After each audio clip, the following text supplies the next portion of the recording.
Hey there, everybody. I'm Phoenix Aurelius, your host. Thank you for joining us for this episode of the Alchemi-Culture Podcast. Today, I want to thank all of you as listeners for joining us for this entire season. Today will be the season finale of our second/third season of the Alchemi-Culture Podcast. I am very, very, very delighted to have this conversation today. This is one of the most important conversations that I have thought of for a long time that really needs to happen.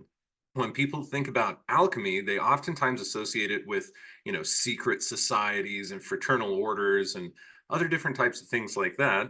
And they lump summit into kind of a conspiracy-ridden kind of plot that people are using to take over the world. And I would like to dismantle a lot of those notions by speaking with today's expert, Ike Baker. Ike Baker not only is a Freemason, but he is also a record keeper, basically a historian of one of his local lodges. And I think that this is going to be a really important conversation for us to be able to talk about, to bring these ideas and these concepts demystified to a lot of the general public. So I'm very excited for this episode. Ike, welcome to the show, man. Thank you so much for joining us today. I am extremely happy to be here with you, Phoenix. Just based on our last conversation, which happened too long ago. I mean, I love speaking with you. Not only because of your involvement in the esoteric traditions and how seriously that you take everything, you devote your life and time to that stuff, but honestly, I find you to be an eminently reasonable human being, and that's becoming more and more scarce. So thank you so much for having me. It's a pleasure. Oh man, yeah, very, very welcome. And for those of you who have actually seen me on Ike's podcast, the Arcanum Podcast, you might recognize his face. If you haven't checked out that episode, we'll drop links down in the description below so you can check that out. Anyway, thank you so much for your kind words, Ike.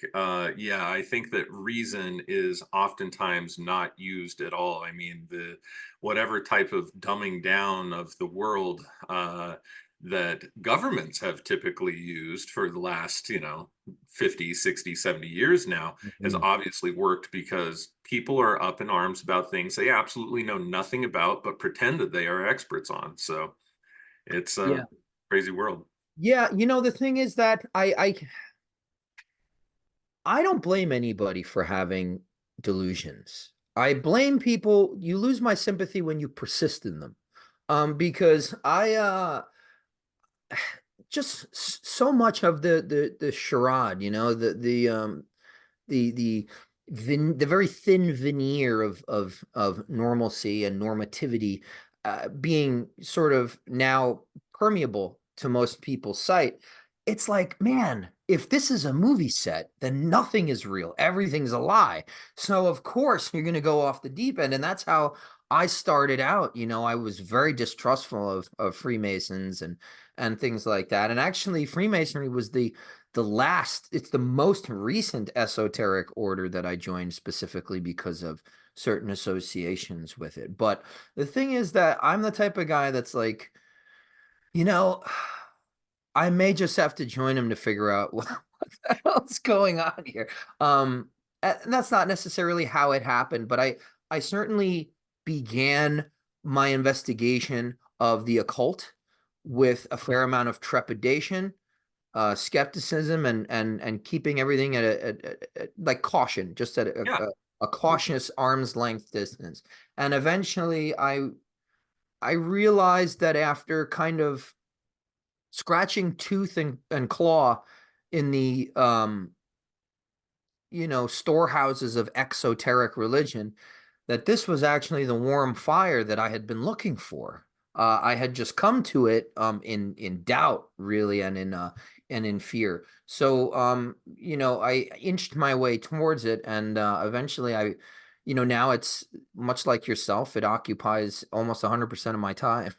Yeah, seriously. Well, and you've been very prolific with creating videos and documentaries and your podcast itself, and being able to get this information out there. I mean, you have histories of Freemasonry posted up online now, which I think is probably some of the best information that's out there. I remember close to maybe 15 years ago, and you couldn't go into a Barnes and Noble, for instance, without seeing Lomas and Knight's books, right? Robert Lomas, Christopher Knight's books.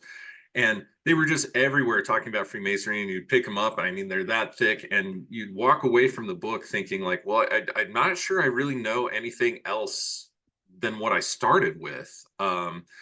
Is kind of verbose nonsense in a lot of regards. Not to completely discredit their work, but I mean, I've got several of their books over here on the shelf, and it's like I didn't gain a whole lot of information. I actually had to go to my local lodge and become an open and invited guest for a while and hang out and be like, okay, so what are y'all up to? And my perception at the time, and pardon any irreverence, but I really want to paint this picture, because my perception at that time was again, 15, close to 20 years ago now, that there were aging old men who were primarily mentally masturbating on Kabbalistic concepts and tenets, translating everything into geometric terms, and holding pancake dinners and trying to raise money to just like keep the lodge from falling apart. The other thing that I noted was that there was a tremendous MLM presence. Of course, we're in Utah, MLMs run wild. And so MLM presence where every person was trying to sell an MLM thing to every other person and get like their huge system going. And I was like, wow, this is what the arcane knowledge of Freemasonry has amounted to. But realistically, when I would talk to a whole lot of the brothers there, we would get talking about esoteric concepts, and their knowledge was actually incredibly deep. I didn't see that it was being utilized in any way to like help fund money for themselves as individuals, or even for the lodge. Like there was not a gross abuse of whatever esoteric information that they had, and they certainly were not individuals that I would say were extraordinarily high up in the social ladder. Now there were like a couple of police officers and a few other folks at that lodge, but I mean, it's not like they had a high standing rank. And so immediately to me, this began to unravel and dismantle that entire concept of like, oh, it's the Masons, like the Masons are guarding all of this knowledge, and they're the inheritors of the Knights Templar information, and they're doing this and that and the other. And it's like, well, there's little bits of truth in there interspersed amongst lots of kind of conspiracy and misunderstanding. And so I'm hoping that maybe we could get your perspective on things and just kind of begin to unwind and unravel the thread that is Freemasonry, maybe starting with the alleged, the mythological kind of founder of Freemasonry, Hiramic, the key builder of Solomon's Temple. Right. Yeah, I mean, absolutely. And in my experience, it's not, I would be very happy with a fair amount more mental masturbation. Not just, it's some of them, there's kind of this distinction that a lot of us make, and it's not pejorative. It's a distinction. I would say it's a non-arbitrary term to let esotericists know that you're going into a lodge where that's really not, it's nowhere. And we call them fork and knife Masons because it's all about dinner. Yeah. But so, Hiram Abiff, yeah, I mean, this is the trouble with Masonry, is that people think it's this monolithic sort of institution. In reality, there are as many opinions about Hiram Abiff as there are about anything else among the Masonic brothers. We strive to be all of one mind, not in a way of a complete uniformity of thought, but rather to be able to work together in friendship and harmony. It's actually particularly, and I know for a fact in my jurisdiction, you cannot raise funds for the lodge. You can't do that. You can't raise funds for yourself. What you can raise funds for are the charities that you're associated with. Like, for instance, here in North Carolina, the Oxford's Home for Orphans, the orphanage. So, and there's a retirement community for Masons and their widows when they can't really afford to have housing anymore. We donate to that charity.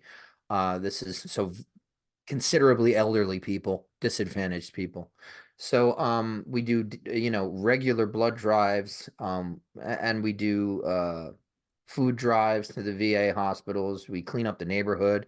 So it's kind of like Boy Scouts 2.0, so because that's a central focus, is being able to work together to not only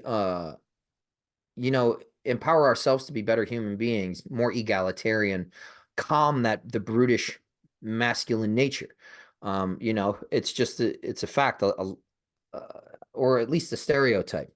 There is a component in a hormonal component, as you realize, in men that increases aggression. It increases the probability of confrontation and things like that. And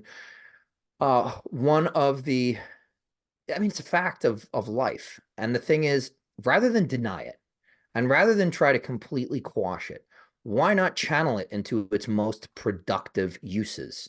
And that's essentially what I have found Masonry to be.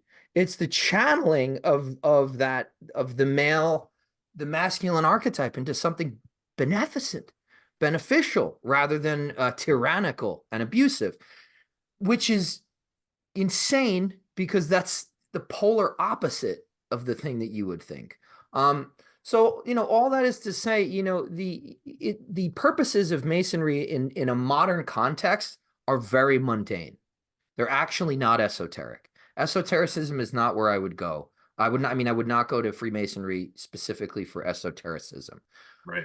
I do believe that Freemasonic lodges should be the institutions where men and women, right? Because we hold like you kind of pointed out, you can, man, woman, doesn't matter. You can come to our lodges when we have open education. You can be there.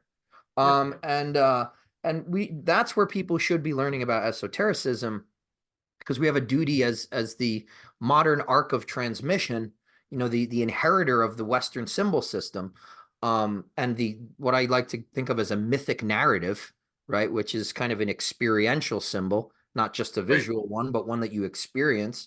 We're the custodians of that stuff. So, Hiram Abiff is a very interesting character, not always present in Masonic ritual.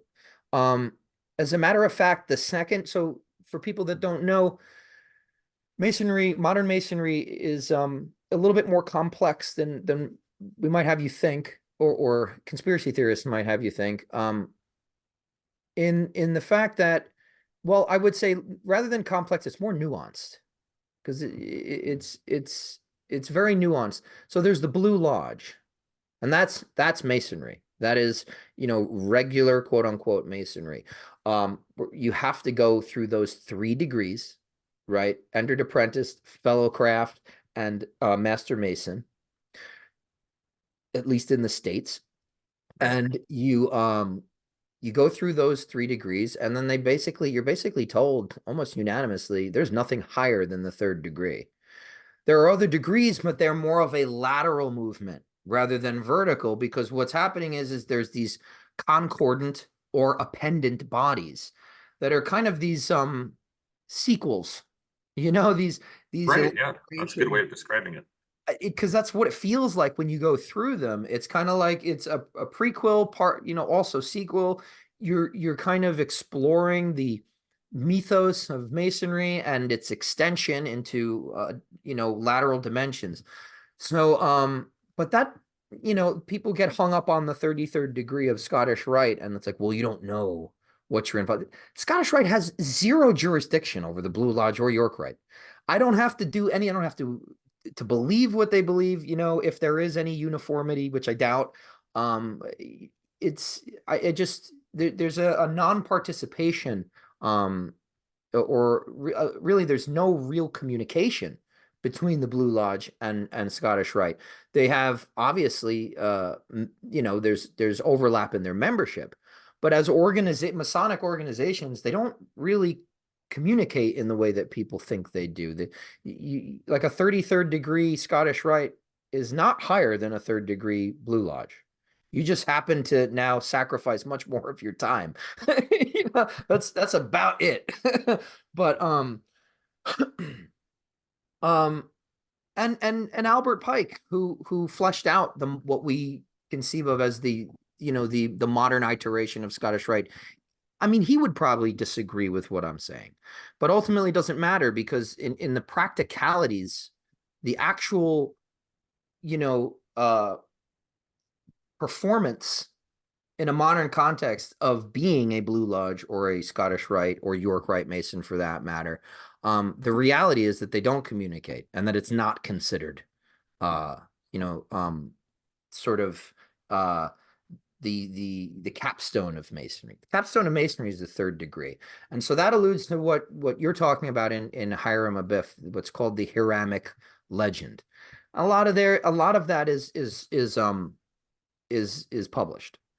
So I would refer people to that kind of material if they want to go really deep into what the Hiramic Legend is. As a Mason, I'm not really at liberty to talk too much about it.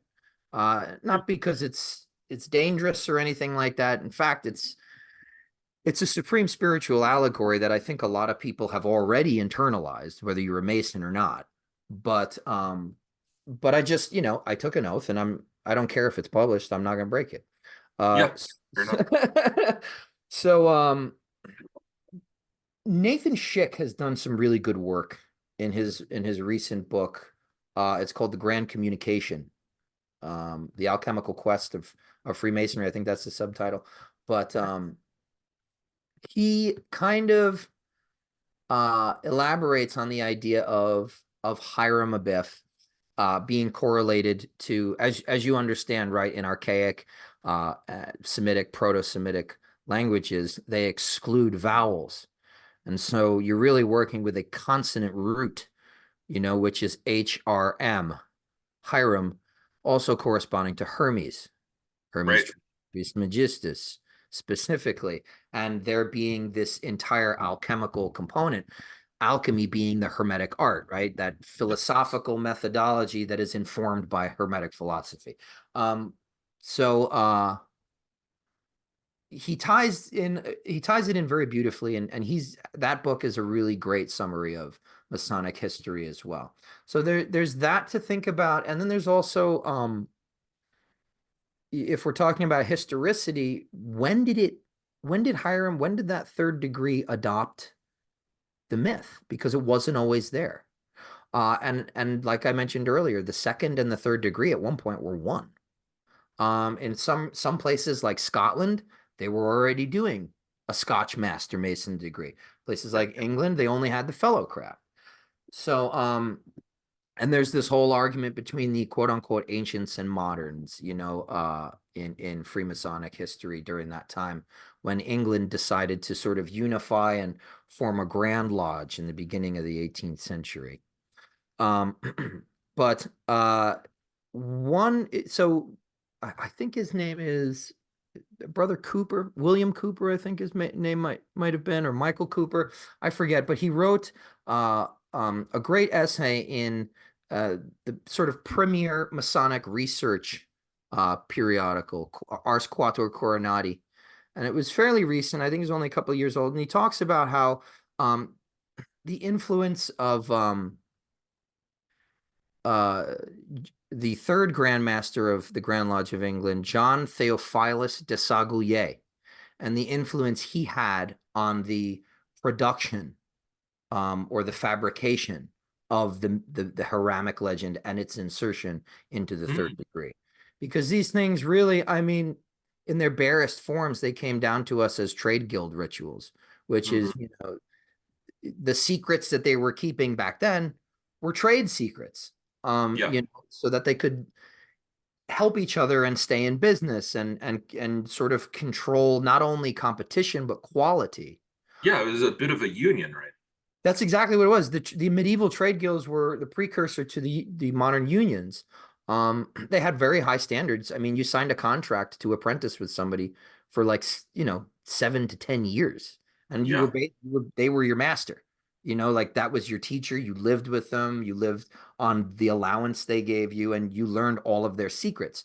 Now, secrets about building like cathedrals, those are massive secrets. Those are, I mean, that's powerful. You are, I forget where the quote comes from, but I mean, back then architecture was frozen music, Yeah. understanding harmony, which is ratio, divine proportion, geometry, and things like that, physics, right? You made this beautiful, beautiful temple, this place where people come in and their mundane lives, they're just transported away from them into this elevated state of consciousness. And the building doesn't fall in on anybody. That's really important. Um, you know, I can say that being a carpenter myself, like there are incredible, um, we take it for granted. We're much more jaded in the information age. You know, it's like the fact that you can build something, to the specifics of a naturally occurring law, and the fact that the structure exists is sort of proof of that law. I mean, that's magical, but Oh, we take that so stuff, much.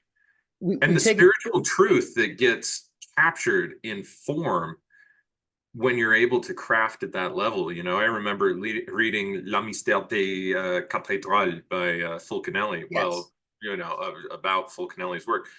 That just completely blew me away, and learning about how antimony was being cast as a glass in order to get these brilliant reds that the sun would shine through at sunrise, and so on and so forth. It's outrageous.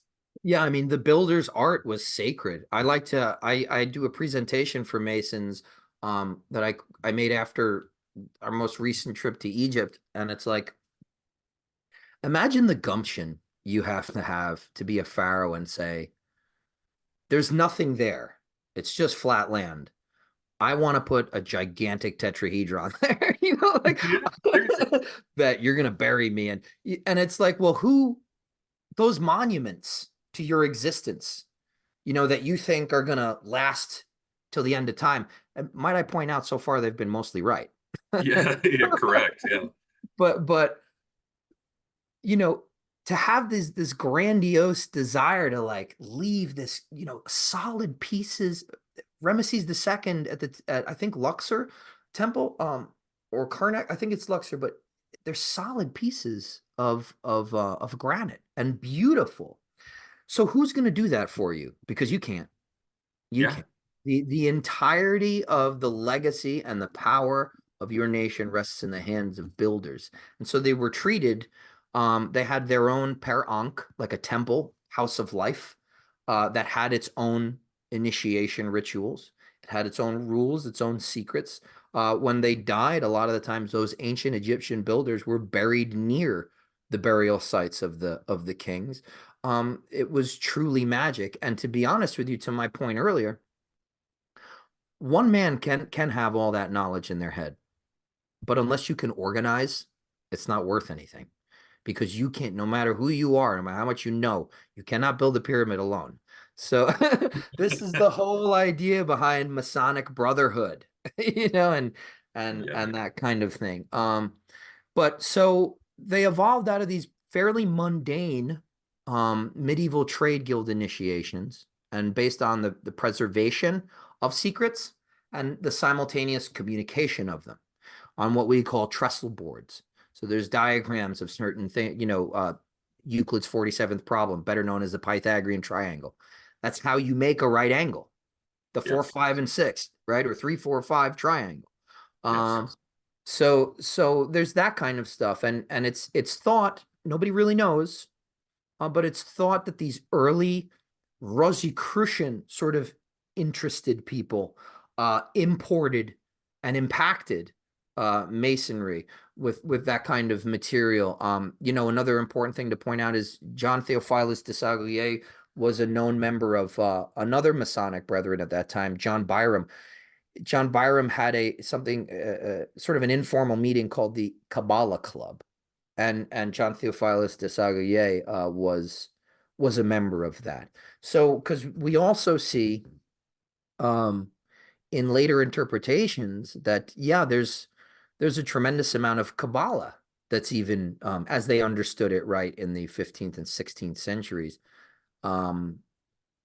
There's a fair amount of that that's baked into Masonic ritual by way of the floor plan and things like that. So, but it is, to me, having gone through the craft degrees, as we call them in the Blue Lodge, what's important about Hiram is the myth. And trying, I think that understanding the myth will tell you everything you need to know about Hiram. And it's really that story that you are being immersed in, that symbolic drama. That is really a summary of the spiritual initiatic traditions of the West from at least the time of Hellenized Egypt in Alexandria. Right. Yeah, well, and I think that it's really important for a lot of people to realize too that most of this knowledge, whether we're talking about it actually descending from Egypt, like Rosicrucians, for instance, claim and have, they're really big about that. Anybody who wants to go to Rosicrucian Park, San Jose is like, oh, I'm in Little Heliopolis right now. It's like this small little, very Egyptian oriented type of thing. Whether we're talking about the guilds from ancient Egypt, whether we're talking even about Neolithic monument builders, whether we're talking about any of these things, realistically, it all comes back to grounding the heavens into the earth. And when we take a look at any of the myths, including, like, I could decrypt the entire Old Testament, New Testament of the Bible, the Koran, Sumerian legends, Babylonian legends after the Sumerian legends, so on and so forth. They're all astro-theological, really, in basis. And once you understand that as above, so below, we are constantly playing out the things, the dramas that are happening celestially around us. And every single one of the world's greatest traditions are astro-theological, really, in their basis. And when we have the opportunity to build structures that are able to embody the entire mythos and the entire allegorical, psychological encryption that is contained inside of those stories, to be able to create a temple, a place of power, a time that's temple, again, time, that is able to crystallize that knowledge, it opens up the capacity for the human soul to express itself beyond its limited and forgetful understanding of physical existence. We're able to open up to our grander cosmological selves, even if we don't have the rational understanding that that's what we're seeing. It's encrypted everywhere. It's encrypted in the design. It's encrypted, especially in the Gothic cathedrals. We begin to see the arches, the resonance, the musical resonance, all of these things. They're tying us back into our cosmic nature. And I think it's really important that people distinguish what exoteric is versus esoteric. It's like the exoteric is the myth, the ritual, the religion. And that's what is the thing, the vehicle that actually encrypts two other levels of data. One is the psychological or the soul-based information that helps us to remember who we are. So, like, when we read like Joseph Campbell, for instance, and start to decrypt myth and begin to apply it to ourselves, like, the concept of the hero's journey, that is one of the way that these myths really come to life and become personally relevant. The next is the spiritual, which is the thing that taps us into the macrocosm, into the cosmos itself, as far as we can see it, into the gods or into the apostles. However, whatever your religious persuasion is, I can speak to it and say, these stars, these constellations, these, things are the motifs that we're reading about right here. And if you take a look at the movement at this time of the year, even when we talk about the four corners of the earth, we're really just talking about the solstices and the equinoxes. It's really important for people to begin to understand what that looks like from a more ancient perspective and an archetypal mind, and how the most advanced religious and spiritual leaders of the past were able to see how they would be able to encrypt this data for people to align their psychological and their physical lives so that they aren't transgressing laws that would otherwise keep them, bound into states of ignorance. And I think realistically, for me, that is the beauty of any of the esoteric orders, whether we're talking about Rosicrucianism, whether we're talking about Freemasonry, whether we're even talking about the mystical Christian traditions or Sufism or whatever else. At a certain point, they're speaking a very, very similar language, just through in a reinterpretation of the same celestial motifs through a different lens. Do you have any ideas on that? Yeah, I mean that is the esoteric traditions, both East and West. I mean, like you said, grounding the celestial into the terrestrial, or spiritualizing the material. I actually learned, really it clicked for me, right? Because I went to school for Chinese medicine, and I've studied with Taoists and things like that. I mean that's like the one Eastern tradition that I still cleave to, because Yeah. esoteric Taoism has got it, and it's even got the records. They have Agreed. they have a longer preserved textual tradition. But it really clicked for me when I was studying Taoism, that a human is not merely a microcosm. There definitely is, but a human is the bridge between the celestial and the terrestrial. It's only through us Yeah. that those things are united. And you see that in the Masonic Lodge. It's the central piece. And the issue is that we have a lot of people that have not been trained to think symbolically. Mm. And again, it's a symptom of us just accepting things for face value without critical thinking. So that happens in conspiracy theories too, right? Because what happens is you cleave to one thing, or you're raised one way, and then you find out you have what I like to call that, like, Santa Claus experience, where, oh, it was a lie, you lied to me. And of course you run to the antithesis. Hmm. That's not critical thinking. No. Critical thinking is like, okay, somebody told me the rules wrong. Let me find out what they are. Not Yeah. just it doesn't exist, or I got to go play for the other Polar team. opposite. Yeah. Right. That is reactionary. And so people that adopt this kind of, just sort of rebellion for the sake of rebellion, what a friend of ours likes to call therapeutic blasphemy. Um, it may feel freeing because there's an expression of resentment there, that it's somehow, therapeutic. But ultimately it's not critical thinking. You're still accepting something that's spoon-fed to you, that somebody else is telling you. Now, in a Masonic lodge, you have to apply critical thinking. You have to look at these things and have a broad context, because the people who put these symbols and put these rituals together had a context that you don't have. Most of the time, modern people do not have the breadth of learning. And as to your point earlier, we're constantly reducing things and filtering them through our modern, or really postmodern, perspective filters. Right. So, like, how do you meet the ancients on their own terms, which is the only way to understand, to get any kind of glimmer of what they may have been alluding to?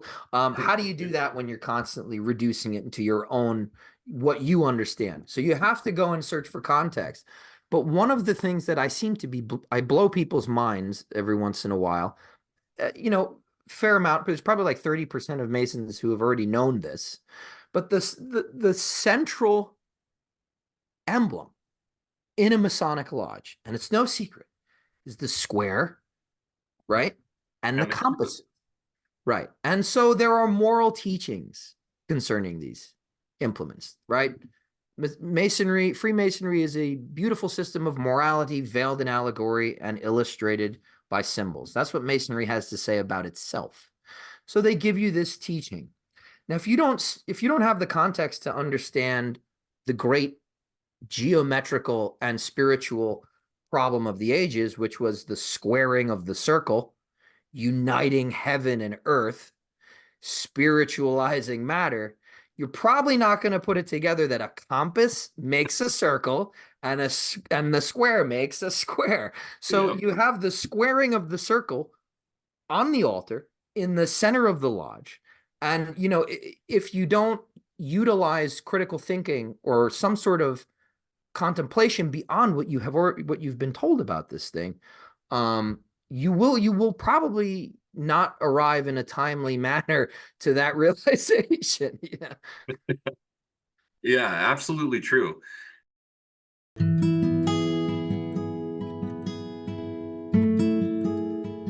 In today's age of rampant toxicity, it's important to have effective products at your disposal to maintain balance and well-being. One of the best products I've come across in over 15 years of actively looking for the best of the best for myself and my family is Zach Bush's Ion Biome products.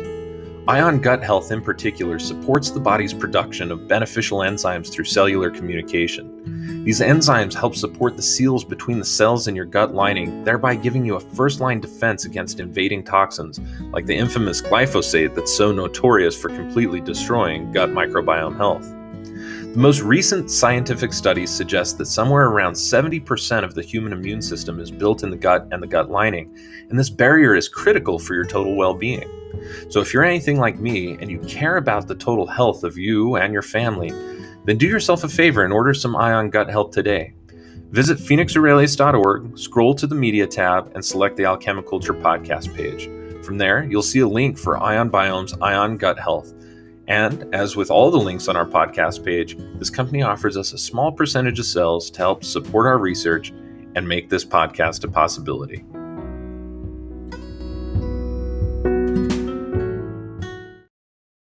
Now, where do you think that, because I've heard a number of different types of dates thrown around, but where do you think that realistically Freemasonry, as we know it today, has its realistic timeline kind of root? Like where was Freemasonry as we know it today? Now, again, we can talk about different types of rites if you want to break it down, York Rite, Scottish Rite, free and accepted order, et cetera, et cetera. How do we where would you say is kind of the earliest point on the timeline that we can point to and say this is the Masonry or the root of the Masonry that exists today?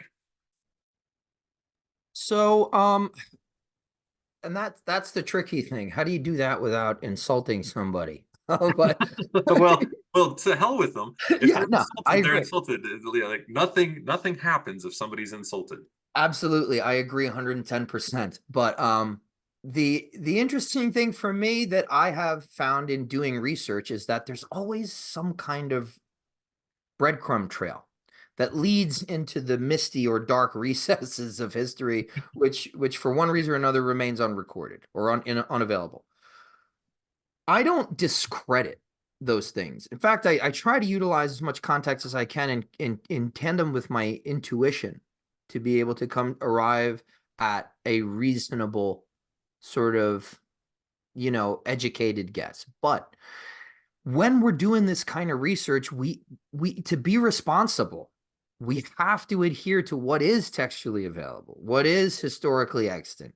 And really that's, June 24th, 1717 in London at the Goose and Gridiron Tavern when they formed the first, the premier Grand Lodge of England. That now, are there other traditions that were extant in Scotland? Absolutely. It's beyond the shadow of a doubt. We have lodge minutes that go back to the 1600s. Right. We have Elias Ashmole and his journal entry in the 1600s talking about, I was initiated a Freemason today with this person, that person, that person. We don't have any details about the ritual. They didn't, That's we a good don't point. know what they were doing. So it's like, how can I say that's modern Masonry? Modern Masonry started with the Grand Lodge of England.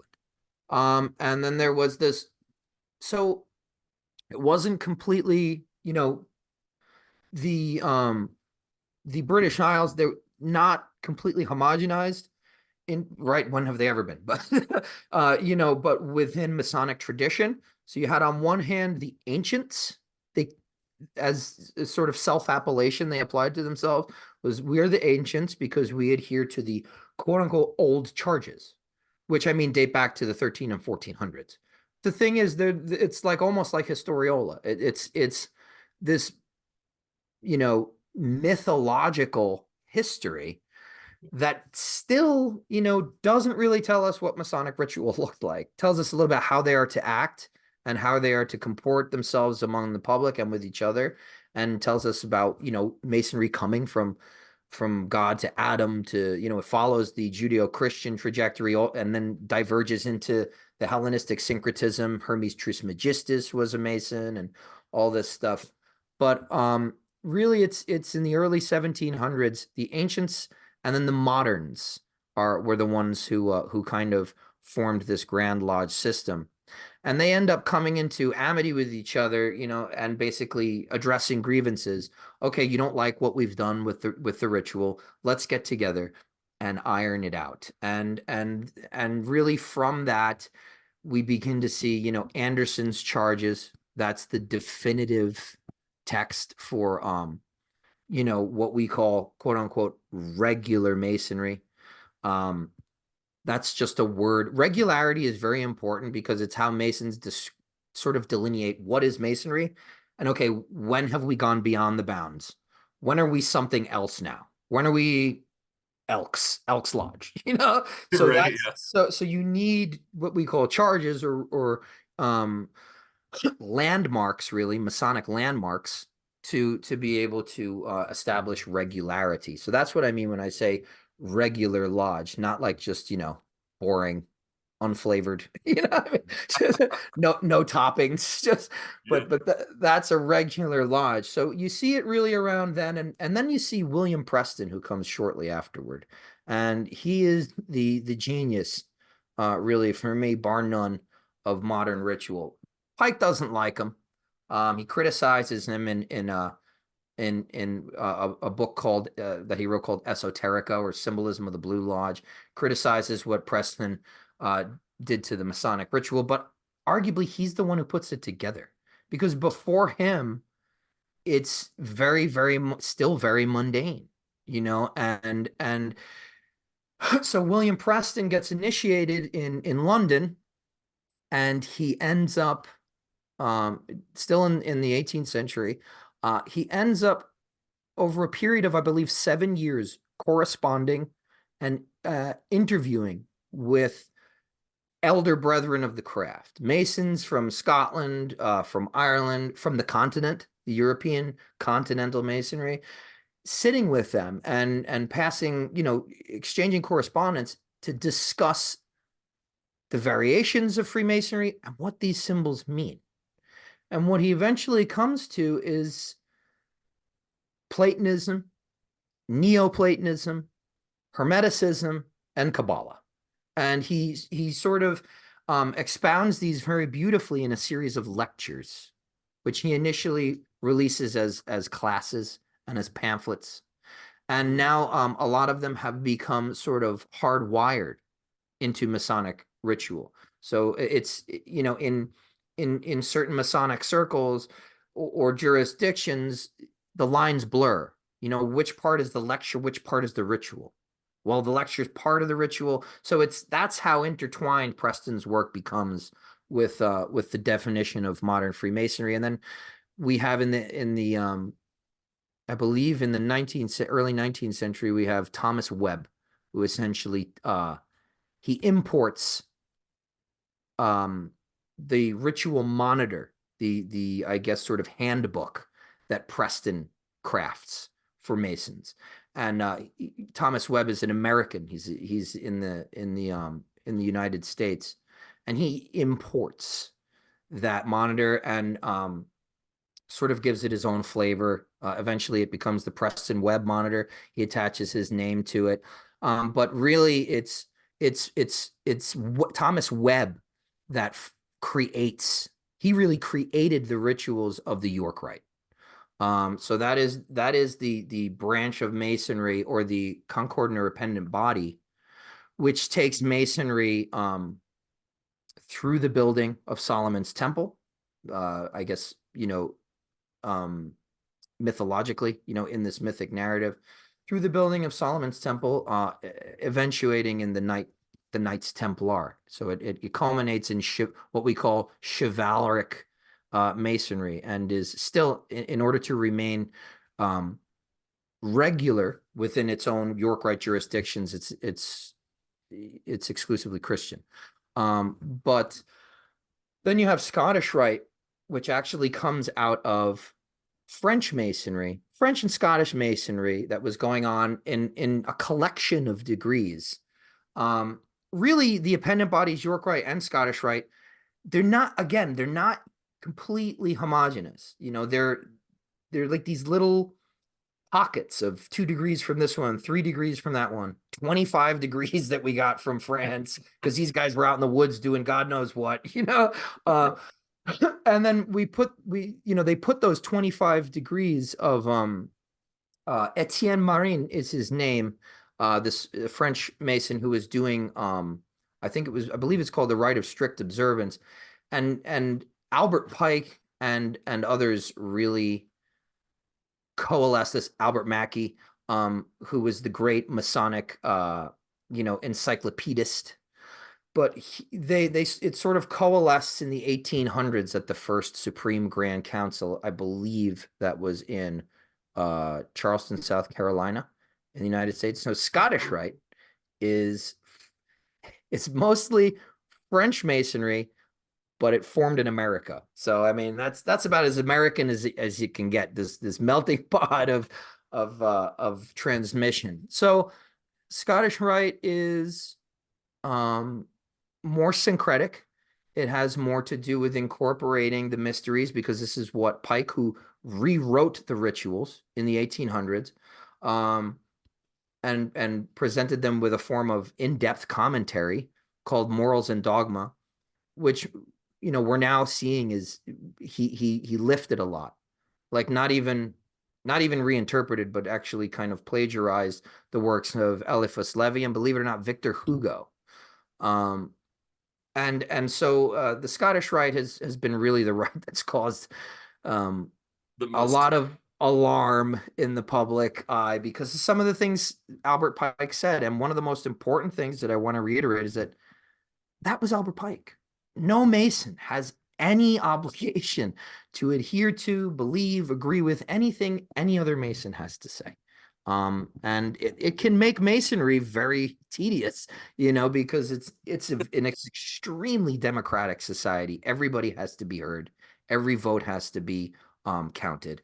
And we don't all agree. And as I like to tell the brethren, we are all brothers, but it's still labor. So that's absolutely true. So, we're taking a look now, 15th, 16th, 17th, and even 18th century types of roots.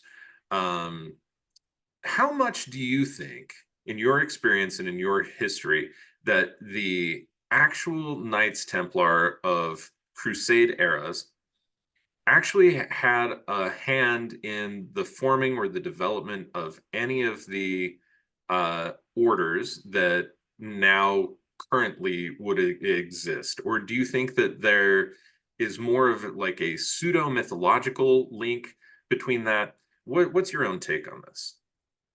Well, again, I find it to be prudent to defer to the materials we have to really confirm this, which are none. There are no historical connections between the Templars and the Freemasons. Now, the one place where they may have had some cross-pollination, again, it's complete speculation, is actually in Kilwinning Abbey. A lot of people think it's Roslin Chapel. It's not the case, because the Templars would not have still been as concentrated a force in Scotland at the time of the building of Rosslyn Chapel. That's So, true, because I was that in the 1600s, right? right, exactly. And so that's, several hundred years. Really, that was built by uh which Scottish regent? Oh man, I'm spacing on his name. Um but it was built for a Scottish king or lord to house uh it was supposed to be his family's personal chapel. Sinclair, right? Right.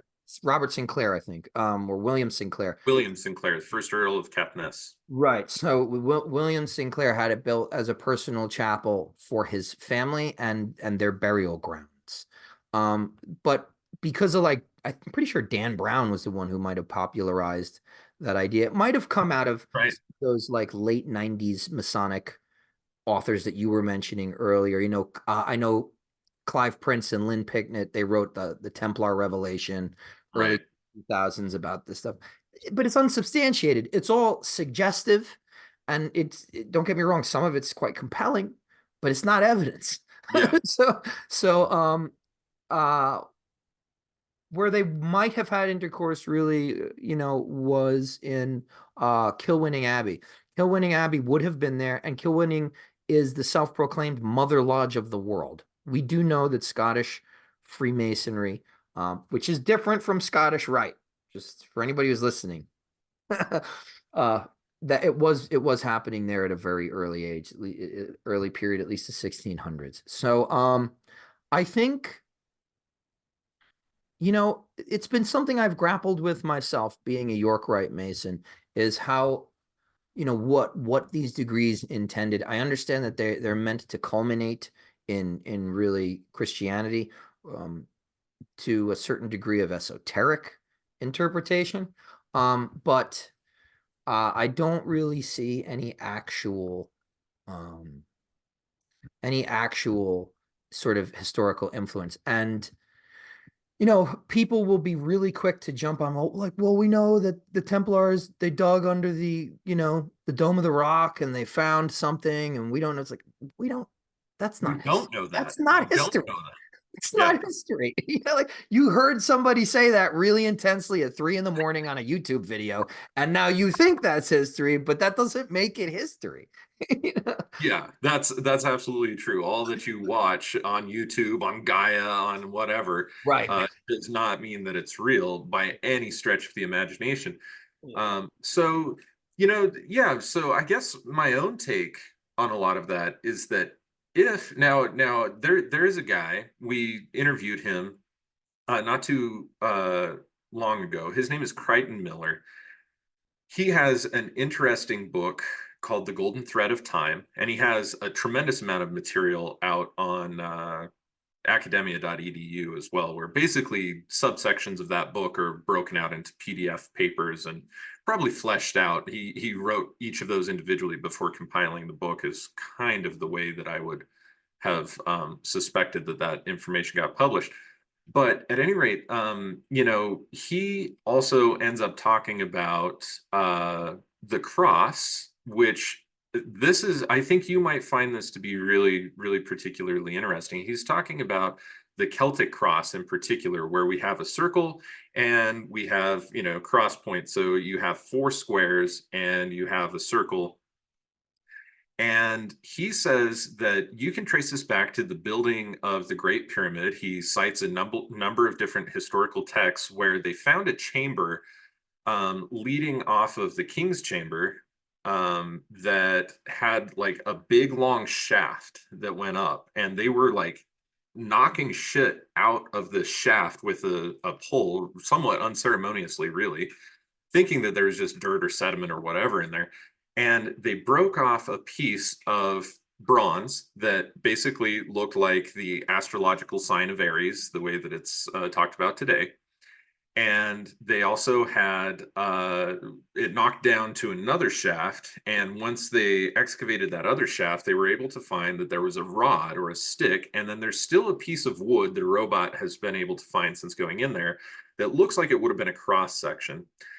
he thinks that this is an Egyptian rod of power. And what makes it a rod of power is that you can utilize that cross section, the cross on the arm, and use the rod itself to be able to create tilt in order to look across a horizon or to look at something. And then from that little, kind of it's kind of shaped like that, Aries looking type of thing, they would hang a line with a weight on it. And they did find a stone. It's a relatively big piece of stone in that same shaft.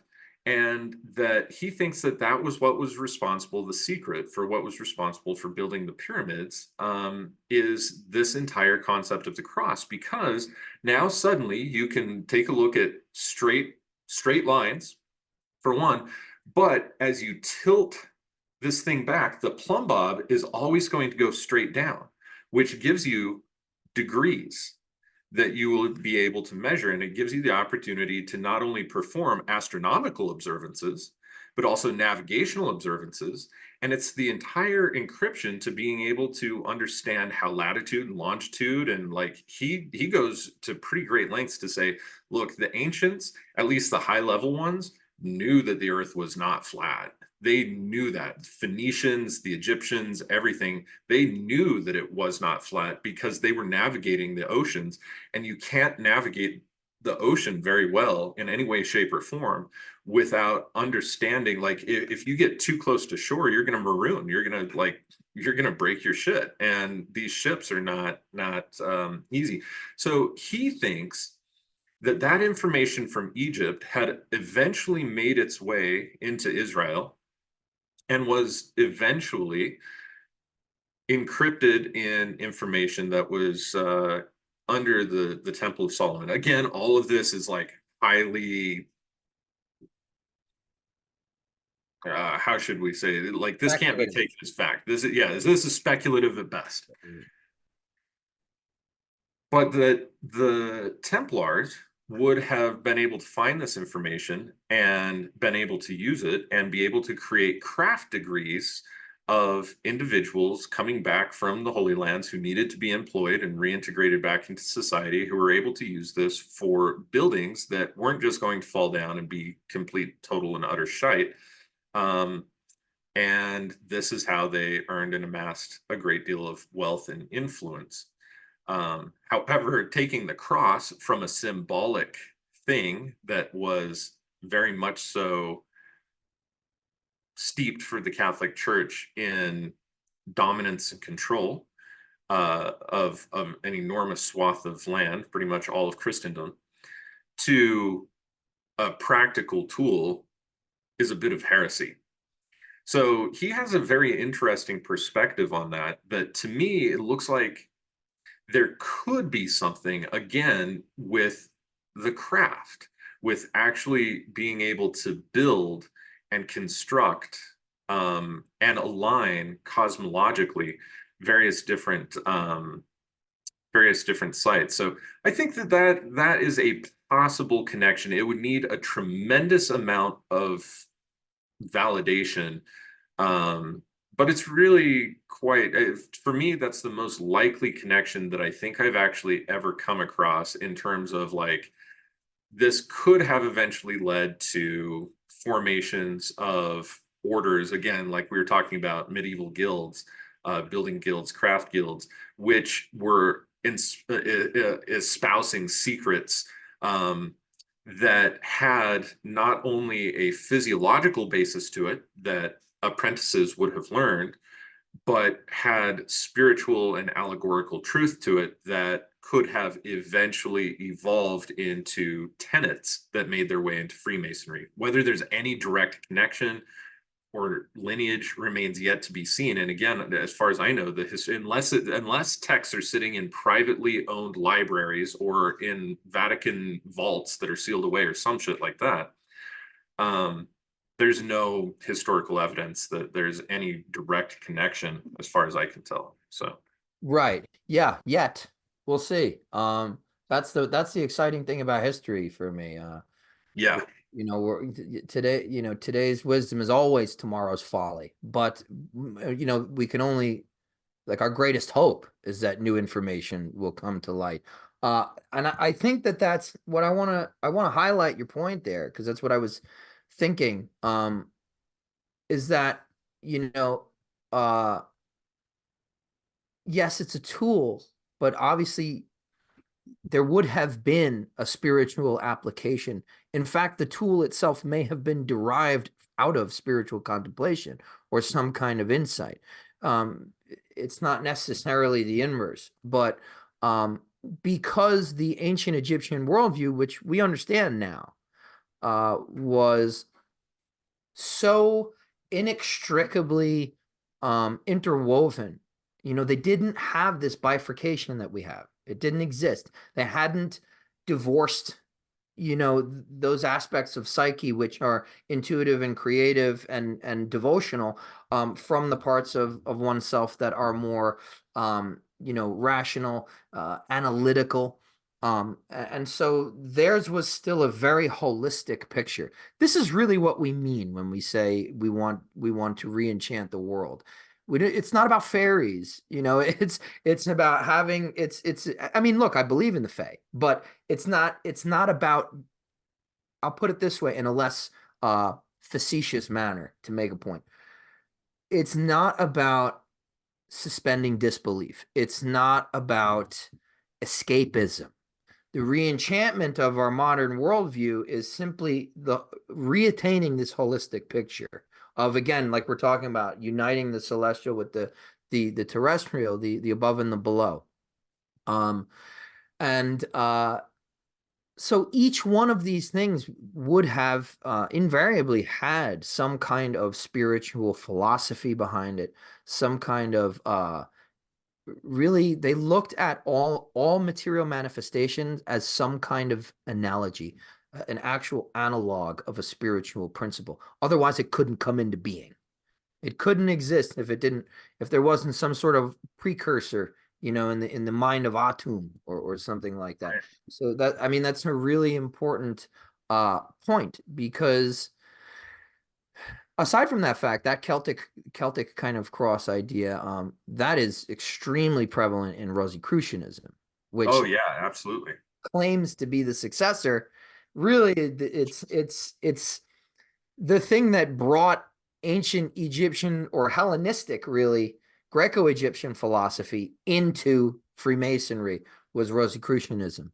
So there's that point too that is super interesting to me. And yeah, I'd love to actually go back and listen to that episode with that gentleman.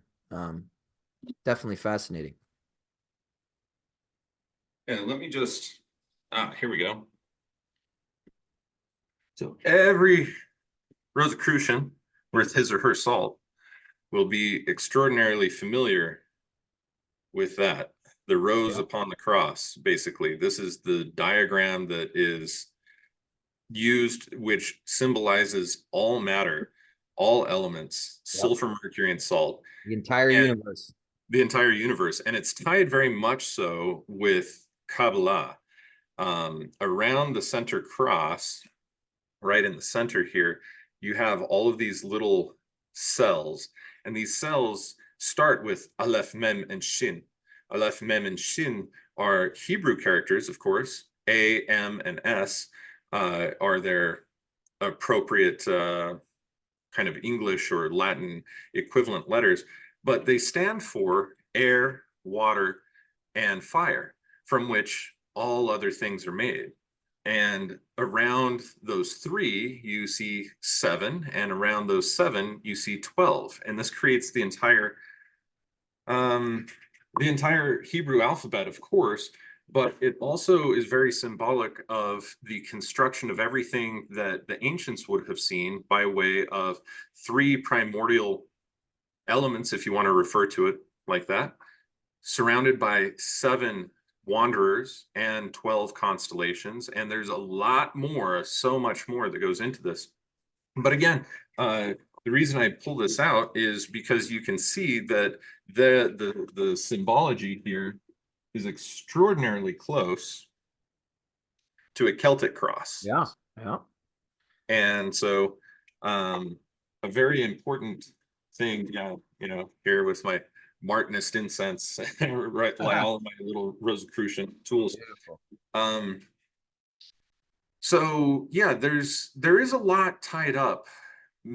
We could call it even like philosophically, because it's not necessarily mythologically, it's philosophically. We're able to utilize symbols to be able to explain things that are so multidimensional in nature that it would take tomes to be able to explain everything. But when somebody gets initiated into the understanding of what a symbol actually means, it opens up layers of understanding that are all multidimensionally important. And if I had to like summarize what is Kabbalah or what is Kabbalah, however, whichever pronunciation or spelling of it, most people don't know this. Let me just break this up. Kabbalah spelled with a C, C-A-B-A-L-A. It's typically referring to late medieval, early Renaissance Christian Kabbalah. Kabbalah spelled with a K, K-A-B-A-L-A-H, is, or even K-A-B-B-A-L-A-H, is typically a Jewish Kabbalah. And that is something that is very much so tied within the tradition of Judaism. In order to be able to be fully initiated into that system, you have to be 40 years old or older, a rabbi, have to have a family, et cetera, et cetera, et cetera. And that deals with ecstatic states of consciousness and an understanding of specifically the Torah and its more mystical tradition and what it is encoding. Then you have Kabbalah, Q-A-B-A-L-A, also just, again, when you take the vowels out, QBL. Mhm. And this is a mystical form of Kabbalah. Dion Fortune, of course, kind of has cemented that term, the mystical Kabbalah. But that tends to be less of a religious connotation, either towards Judaism or towards Christianity per se. And it's just using the principles of Kabbalah in order to understand what we would call like alchemistical or pseudo-mystical truth. And then you also have like Greek Kabbalah before that, which can be spelled any number of ways, to be Yeah. perfectly honest. So there are different types of Kabbalistic understanding. They all share, they all share the tree of life. They all work around basically tree of life. And anytime you see this, it does not mean that it's an evil symbol or that it's tied directly into Judaism and therefore into banking and so on. And so like all these other notions that I have seen that are very popularly spread around. Yeah. It is a filing cabinet for the understanding of all of creation. And there are pathways that exist within the human consciousness that, when folded properly, create a cube. A cube, in fact, is oftentimes the cube is known as the cube of space. Mhm. And it is just a different three-dimensional model of this unfolded Chaim, the tree of life, and it gives us a massive filing cabinet and an understanding for the way that all matter is interrelated and connects with each other point of matter and cosmic things, and it's all tied together. And there's, what people typically see as the tree of life is just one part of the diagram, because where Tiferet sits and where Yesod sits in the tree of life, you can create another tree where Malkut sits in Yesod, Yesod meaning the foundation. And so Malkut, kingdom, is able to sit inside of Yesod and be built upon it. And this extends into 4 different dimensions, really, in order to create what is more commonly these days referred to as Jacob's ladder. And you can see a multidimensional layering of the entire universe and the cosmos based on the micro slash macro cosmic perspective that one is observing from. For anybody who is trained in it, you begin to see that this is the field of quantum physics, all the way down to relativity, being explained through symbol and through color and scale and other things in a way that we have to mathematically and philosophically scratch at from the scientific. The information, they see eye to eye. Modern quantum physics and Kabbalistic perspective see very much so eye to eye. So for anybody who's out there who's like, yeah, well, what about the tree of life? And what about, like, incorporating like all of this Jewish stuff into Freemasonry and into esotericism? It's that, first of all, I'm not even actually convinced that it's supremely Jewish. Jews tended to adopt this work and adopted a Proto-Phoenician alphabet writing system. Chances of that existing far before any of the currently existing Jewish types of societies is extremely, extremely likely. So, and I'm not even talking from Egypt, because I don't think the Jews were ever enslaved in Egypt. As far as I can tell, that is. Neither do I. I don't believe that either. Yeah.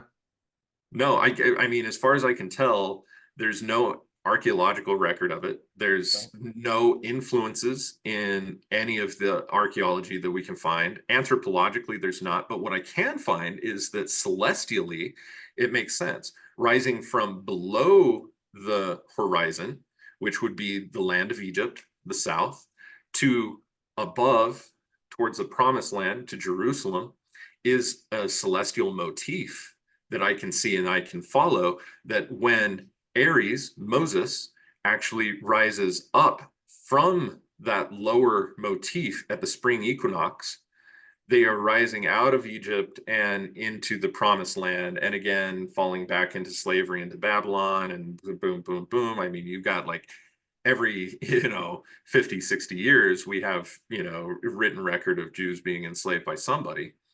Sometimes 100 to 200 years would go by, but it's this crazy kind of thing.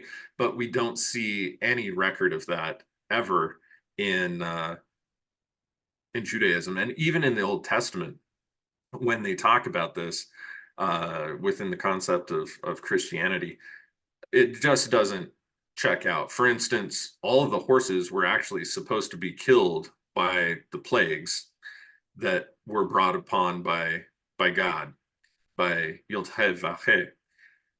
What we end up seeing, though, is that just a little bit later in the Exodus story, Pharaoh and all of the army and the horses end up chasing. Well, how could the horses have chased them if they all just died in the plagues? There's a lot of contradictory things inside of there that tells us that we're not speaking literally. And I think that that's one of the most important things about Freemasonry for me, and especially the Freemasonic Bible. Freemasonic Bible is a special translation of King James. And there are, if you look up quotes in standard King James editions and look up quotes in Masonic edition of King James version of the Bible, you're going to find some differences. I think that the differences, for me, have been able to point more towards the cosmic motifs and make it more in your face, to be able to see what these larger spiritual truths are, as opposed to just interpreting it completely transliterally. And so these are some of the points that I would like to bring to the table about any of the esoteric orders, is that we use symbology not to hide things from people, because these truths are already hidden in plain sight anyway. They are everywhere for everybody to see, but you're not seeing them. The secrets, quote unquote, are actually lessons. They're teachings that help you to take the things that you're already seeing and already familiar with in everyday life and be able to open them up as an informational package that helps to expand your consciousness and begin to see larger spiritual truths. And in the context of Masonry, to be able to see it in a sense of brotherhood, working towards a better version of mankind.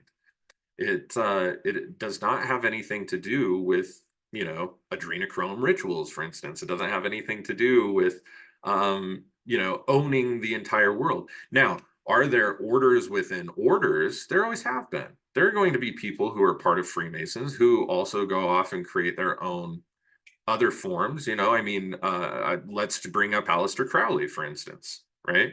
Crowley, those who know him foully call him Crowley. Those who know him wholly call him Crowley. There's that whole thing.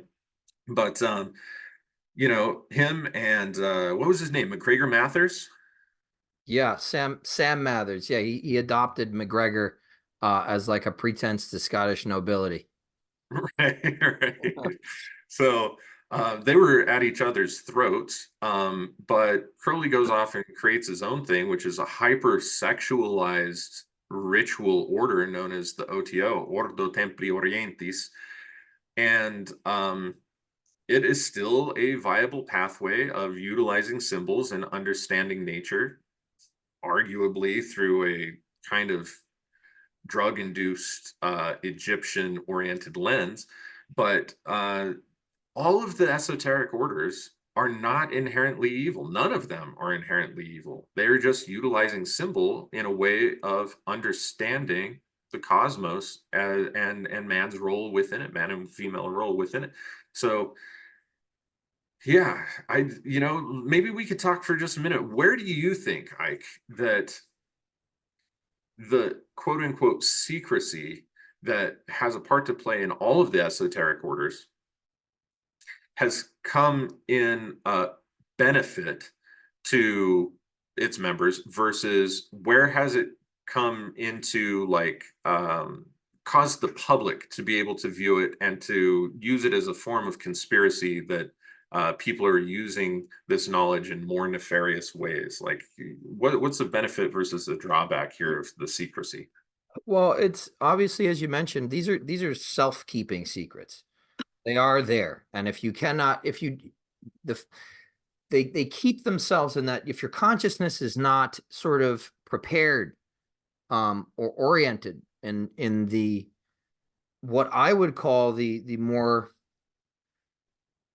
hermetically equilibrated sort of you know, disposition. If you're more of a postmodernist, if you're more of a positivist, if you're more if you're just somebody who's more concerned with the mundane enjoyments of modern technology, you're probably not going to be, you know, close enough to the, I want to say, I don't want to say primal, because there's that there's that stigma of like primitive, but I would say the more nuanced or holistic perspective that the ancients would have just, it just you know, of itself they would have been that way. That was their experience of the world. They had less of those filters conditioning, mediating between you know, out here and their experience of that. We have a lot of, we pick things apart, we have to analyze it, and analysis, right, archaically means to take it apart. You're not going to come to a holistic picture by cutting things into ever smaller pieces. So that is the main form of secrecy, is that I could show this to you, I could even explain it to you in words, and if you're not ready, you're not going to understand it. Now, the issue there is that, you know, the core behind it is the fact that the symbols are the teachings, because Yes. the things, the capital T truths that a lot of the postmodernists deny the existence of and want to eradicate the concept of there being a capital T or objective truth, it's supra rational. You know, to try to put it into words is to osirify it, to cut it up and stick it in these little boxes. You get pieces. It's not about precision. It's about, if anything, it's about that kind of Gnostic experiential component. It's once you experience these things, you have an experience of it, a gnosis, as we might call it. That's when you really know it. You know, like somebody could tell me all about Phoenix Aurelius, but if I've never met you, I have no gnosis of you. I just have knowledge, which amounts to nothing. Nothing personal, nothing of value to the interiority of my human being. But so those are the self-keeping secrets. Now, the thing is, if I were to tell somebody that wasn't ready, in a lot of instances, they would, because it's a lot of different things. It's not about meditation. It's not about Zen all the time. It's not about one thing. It's about maturity. A lot of the times it's about the expansion in multiple directions or multiple dimensions within your psyche and your interior makeup. Because if I tell you something that kind of gives you, let's say, a leg up or an advantage, great, you have that knowledge. It only illuminates you if you can use it free from abuse. And so that's another component of secrecy, is that, Mathers actually wrote to tell a person something they are not ready to hear is essentially to lie to them, because they're going to misconstrue that information and may cause harm. You're interfering with some kind of karmic development. You're giving them something they're not ready for. And also, especially in the,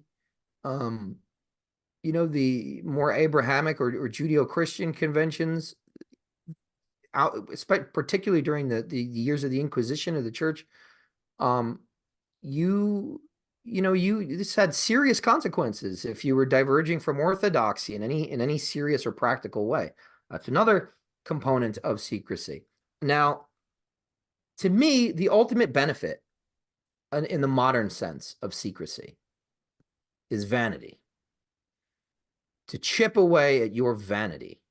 Everything that we have is a form of self-marketing. And in this way, another perspective filter has been habituated into us. And we go about things in a way that is very superficial, that is very shallow, and not very penetrating. I would say it doesn't automatically recognize the interior sort of universality and its application to the human nature, the human microcosm. And we project things based on that shallowness. We project our expectations onto certain things, peoples and ideas. And we have a really hard time looking at ourselves, really critically looking at ourselves, and not blaming society or your parents. Oh, well, they programmed me and this was installed. It's like, yes, there is that. But the onus is on the individual. Now you know what is wrong and you have to address it. And if you're not changing it, you're choosing it. So there's a personal responsibility that is very much there. And one of the best things, I tell people, right, because I'm also in the Hermetic Order of the Golden Dawn. I'm one of the temple chiefs in the Asheville Temple. And, we give everybody a caveat. If you want, you can out yourself, but you cannot out any members, because these people, sometimes their home lives, their work lives could be in jeopardy. But I always append the caveat, I recommend you do not tell anybody that you are initiated the Hermetic Order or the Golden Dawn until you've been in here and you feel like you have something worthy to contribute to the discussion, maybe after 5 or 10 years. And why that is because the self-deprivation of that gratification is going to take you a long way. It's going to take you a long way spiritually. And the issue is that we've been taught to utilize spirituality as a form of cosplay and escapism. We want to wear the robes without having chopped the wood and carried the water, and in reality, the stuff that's going to get you to a spiritually rarefied position doesn't look very spiritual from where we're at. It looks like self-deprivation. It looks like self-sacrifice and discipline and things like that. So that is another boon of secrecy in the modern age. I mean, you can hardly eat a meal without posting it. Well, now try telling people you're in an esoteric order. Try holding that back if you're in our communities, right? It's like you want to wave that magical merit badge in everybody's face. It's like, well, some are more subtle than others, but ultimately you should practice that silence. And that's really the esoteric key behind secrecy. It's not secrecy. It's not a withholding. It's a silence. It's the silence that's in Golden Dawn. We say, the seed of the mystery, or the seed of wisdom is sown in silence and grows, sown in darkness and grows in silence. So it's, again, when we become overly analytical, overly verbose, overly proud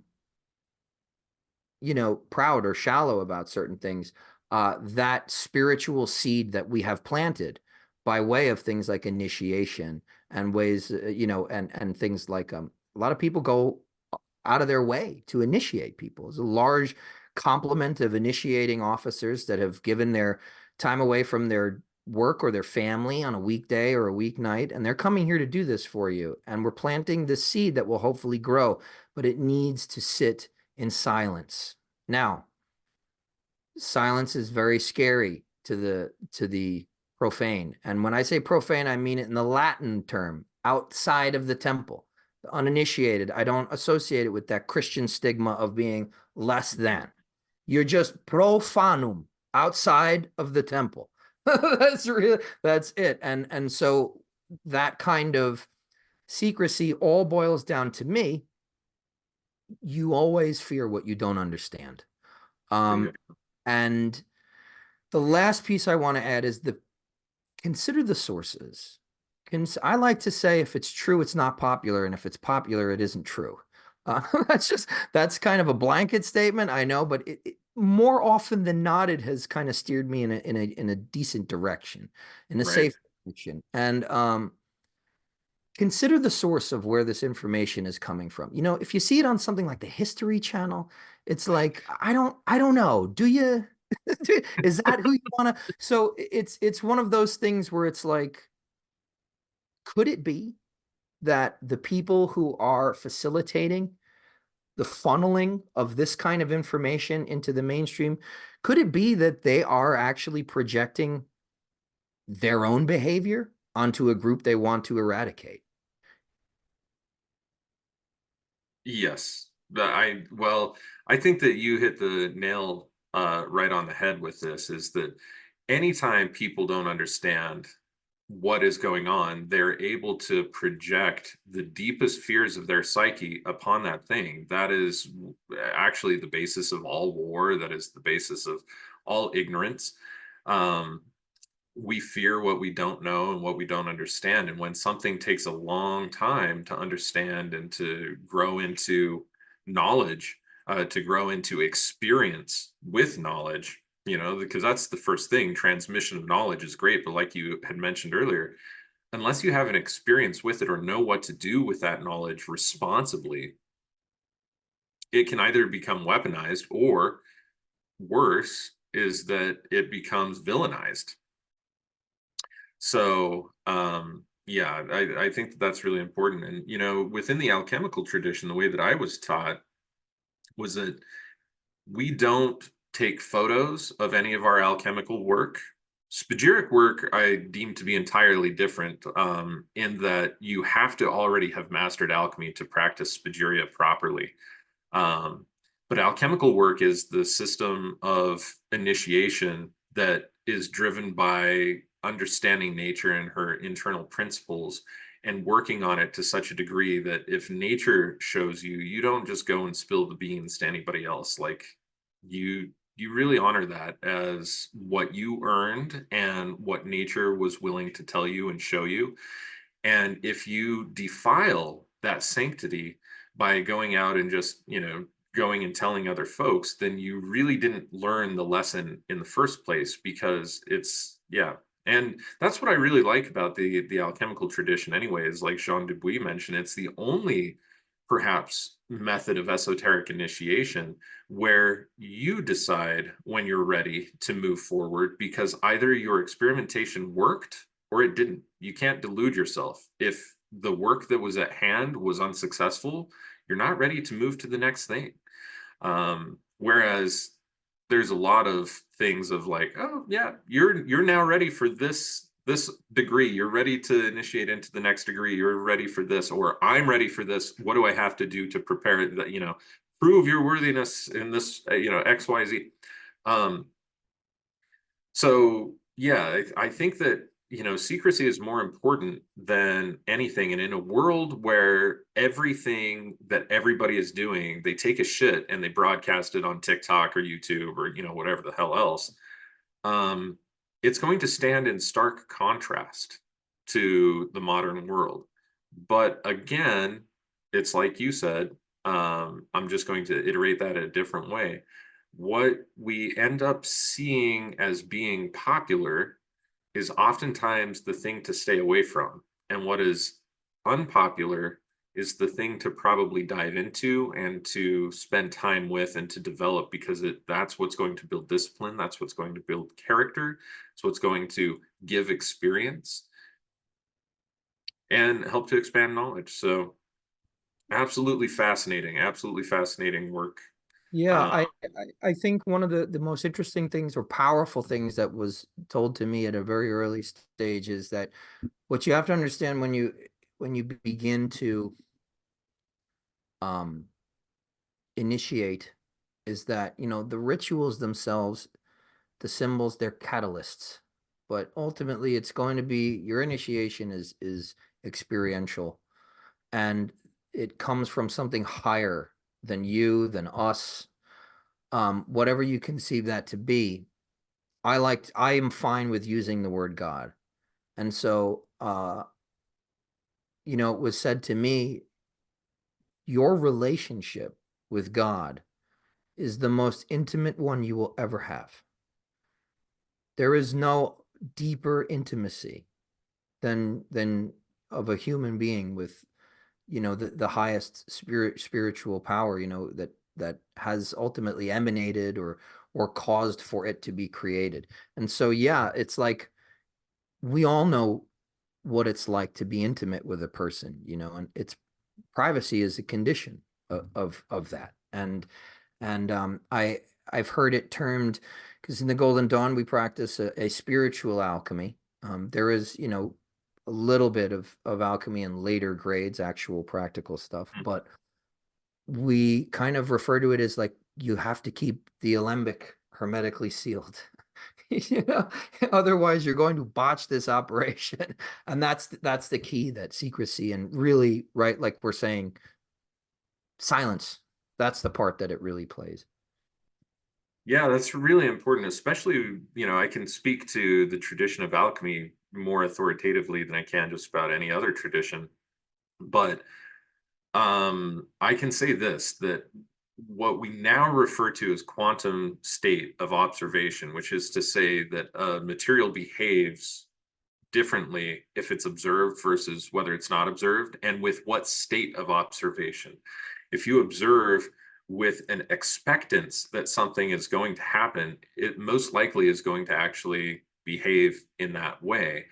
When you open up multiple different states of observation, of skepticism, of whatever else, it actually has an impact upon what's happening. And from just a purely mundane and practical level, this is one of the most important aspects of alchemical work, is that you don't show other people, you don't tell other people, because you're trying to isolate your state of observation onto the thing. We're constantly utilizing a state where the material is us and we are the material simultaneously, that we're working on and undergoing these states of inner transformation. And you have to be able to hold the state of observation that you want and the outcome that you want in order for that thing to actually play out properly. And that's why, as a system of initiation, I think that it's brilliant, because it shows how strong and how much fortitude is really within your resolve to hold a particular state of observation that allows you to achieve the desired outcome. And yeah, the secrecy component is not I don't want anybody to know about this because it's too powerful for them. It's that it's going to change the result that I get. Oh yeah. And yeah, in fact, this is the whole reason for the creation of egregores as well, realistically, is to be able to draw there's a couple of different reasons to be able to create an egregore, I suppose.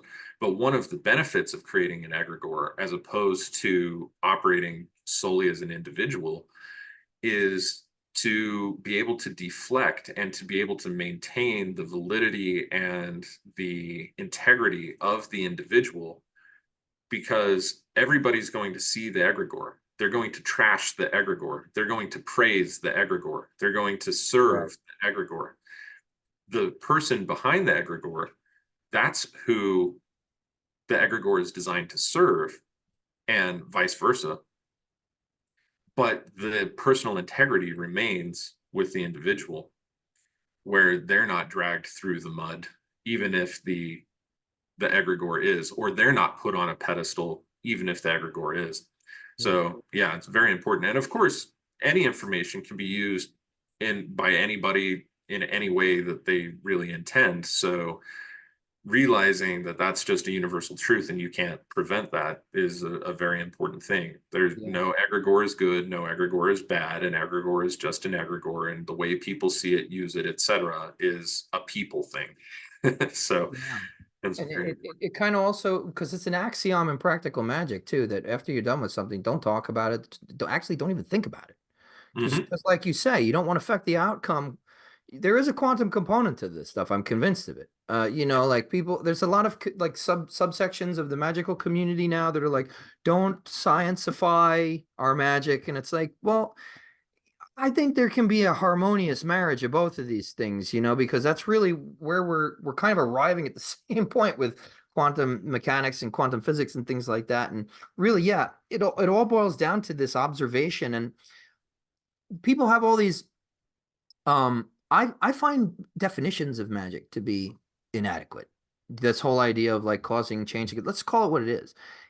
Magic is and I believe this about alchemy as well, 110%, especially since I was inspired to start, some Spagyria, taking your courses and having our initial conversation.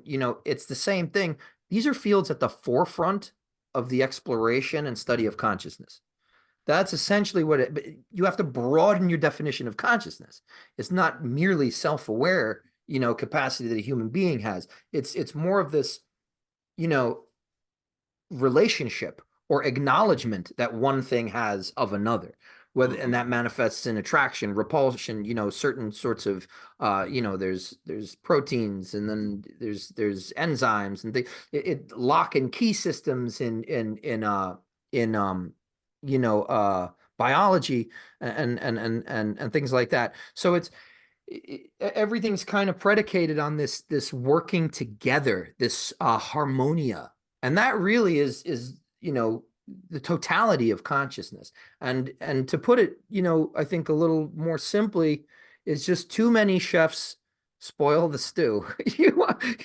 Like, this is my pot. I don't keep your hands out of it, because you will give somebody access to, you'll give them availability of something that you are,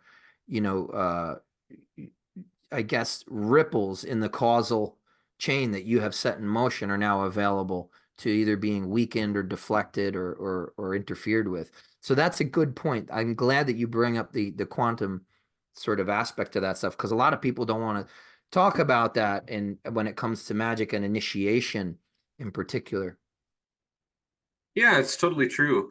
Well, and I think the other aspect about secrecy was perhaps most succinctly, even if esoterically stated, by David Goddard. I think this showed up in The Tower of Alchemy. I want to say it was in that book, but he gives an alchemical interpretation of the Ten Commandments. And one of the commandments gets basically said as, don't allow the esoteric sense of self to aggrandize your sense of importance or ego. And I think that is so incredibly important. Basically, another way, I think the way he actually said it is, don't use esoteric information to aggrandize the esoteric sense of self. And Yesod, again, talking about foundation, but the foundation is in the astral. And this when we take a look at the tree of life in most traditions, Yesod corresponds to the moon. Its planetary center is the moon. This is an astral dimension. And it's literally the first step in the tree that most people take in their initiatic process, moving from Malkut, the kingdom, physical, tangible, hard, material, to understanding the realm of subtle energy, and especially electromagnetism, thoughts, emotions, ideas, etc. That Yesodic sense of self is who you think you are. And to aggrandize that by having any sort of esoteric knowledge, so to speak, is the greatest sin against yourself that you can actually make, because it's going to delude you, and really it's you deluding yourself. Other people could really give a shit less what degree, unless they even have context for being beyond the degree that you're at. It's not going to impress anybody. It's just you trying to manipulate.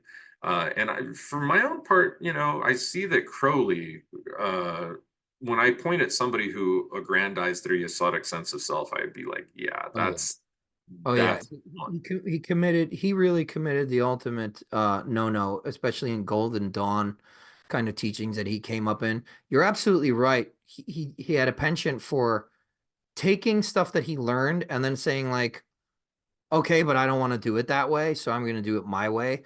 yeah, And his his main thing that where he screwed up is that, so the really it was the Golden Dawn that taught him about the concept of the holy guardian angel.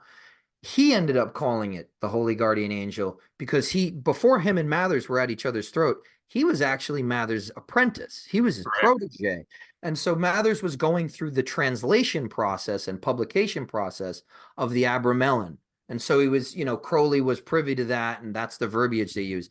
The Golden Dawn, before any of that, deferred to the Thomas Taylor translation of the word for diamond in the Neoplatonic corpus and Platonic corpus, which he chose to translate it, right? Because he had two options. I could translate this as demon, which I'm not going to do because it doesn't yes, mean the same thing. So I'm going to translate it as genius. And so in the Golden Dawn, we call it the higher divine genius. And that's essentially the Yesodic portion of your overall spiritual architecture, or Yetziratic, I should say. yeah, It's bornless.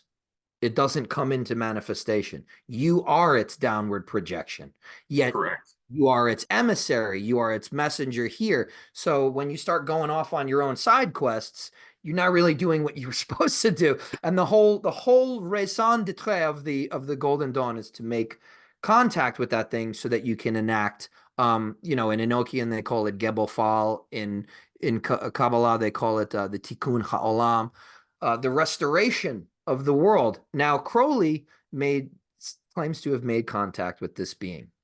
That being is the god of your microcosm. Crowley made it the god of everyone else's yeah. microcosm. I am the prophet of the new eon. This is how it's going to be in the future. Now, the frightening thing is you look around, right? The crowned and conquering child, and you think, God damn, he might have been right. he might have been right. I know, seriously. Yeah, I mean, what a crazy, crazy character throughout esotericism, and the fact that it happened, in a time where theosophy was running wild is absolutely, it's just so fitting. It's just so fitting. I mean, theosophy was basically, from my own perspective, and again, I kind of view it a bit unceremoniously, because it took tons of idiosyncratic ideas and just kind of like put them in a rock tumbler and was like, what's gonna happen? I don't know. And then pull it out. And it's like, here it all is. This and Yep. all of these ideas really penetrated into Rosicrucianism. Theosophy, more than any, arguably more than any other esoteric order, I think that Rosicrucianism really ended up taking on a lot of theosophical type of ideas, because before the occult revival of the 19th century, Rosicrucianism was quiet. You wouldn't know if somebody was a Rosicrucian. The point. The You the know, whole like idea was that they were an invisible society. So if you claimed to be a Rosicrucian, it meant you weren't. yeah, exactly. I mean, that's a whole basis between Fata and Confessio, you know. So yeah, it's a very, very interesting thing. But then all of a sudden, we begin to see Rosicrucian orders and a deep identification with alchemy, specifically in France and Germany. Yeah. And the French orders are what ended up kind of coming to the United States through H. Spencer Lewis.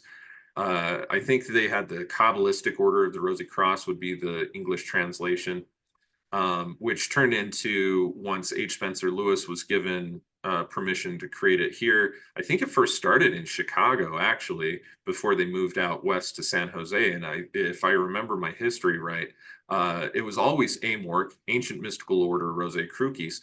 But that mystical part was what was so heavily influenced by the theosophical teachings.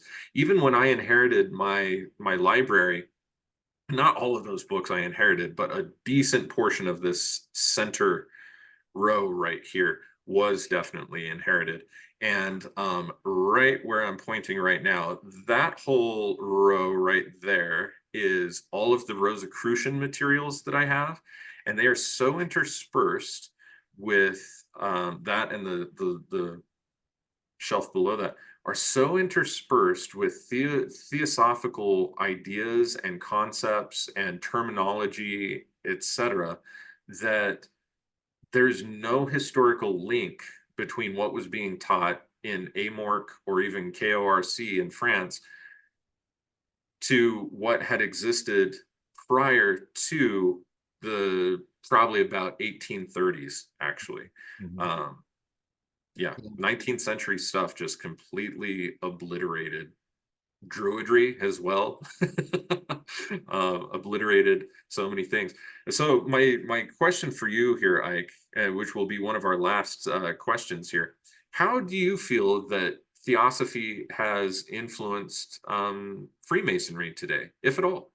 Yeah, I Theosophy was a big player, to the point that I don't think people are aware how much it sort of reorganized um, just the mainstream perception of things like this.